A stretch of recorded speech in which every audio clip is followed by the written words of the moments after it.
갑진년 새해 제1야당 대표가 칼에 찔려 쓰러졌습니다. 대한민국 민주주의가 쓰러진 장면이기도 합니다. 명실상부한 선진국에 오른 대한민국이라지만 정치인을 향한 후진적인 테러가 이번이 처음은 아닙니다. 2006년 5월 박근혜 당시 한나라당 대표는 지방선거 유세 도중 50대 지모 씨가 휘두른 커터칼에 오른쪽 뺨 자상을 입었습니다. 2018년 5월에는 국민의힘 전신인 자유한국당 김성태 전 원내대표가 국회에서 단식 농성 중에 30대 남성 김모 씨에게 주먹으로 턱을 맞았고 2022년 3월에는 송영길 전 민주당 대표가 당시 이재명 대선 후보 지원 유세에 나섰다가 70대 유튜버 표묘 씨가 휘두른 망치에 머리를 가격당하게 됐습니다. 계란과 신발 등의 물건을 정치인에게 던진 사건을 더하면 사례는 무수히 늘어납니다. 정치 테러가 반복되는 이유로 상대방을 악마화하며 강성 지지층의 기대는 정치 현실이 거론됩니다. 각종 음모론은 이러한 증오의 정치를 자양분 삼아 곰팡이처럼 번져가고 있습니다. 이 대표를 찌른 흉기를 놓고 온갖 루머가 난무한 점이 대표적입니다.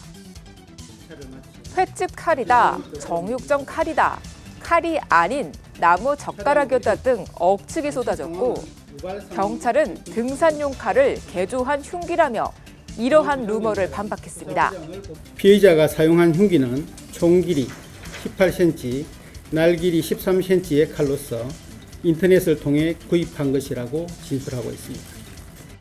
이 대표가 칼의 피부가 조금 찢어진 수준의 열상인데도 많이 다친 것처럼 위장했다는 소문까지 퍼졌고 수술 집도인은 자상이 맞다고 설명에 나섰습니다.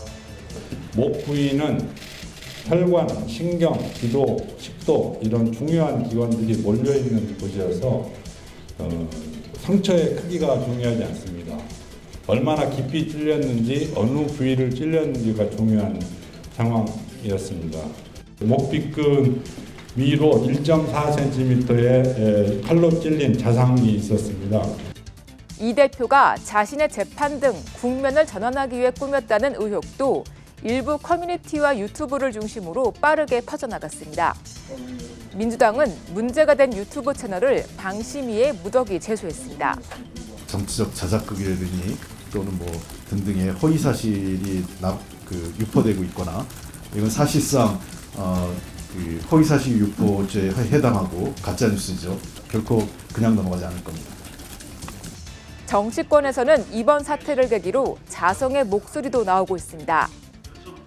반대 진영을 적으로 몰고 가는 정치 문화가 고착화되고 강성 지지자들이 상대 정치인을 더욱 증오하게 되는 고리를 끌어내자는 겁니다.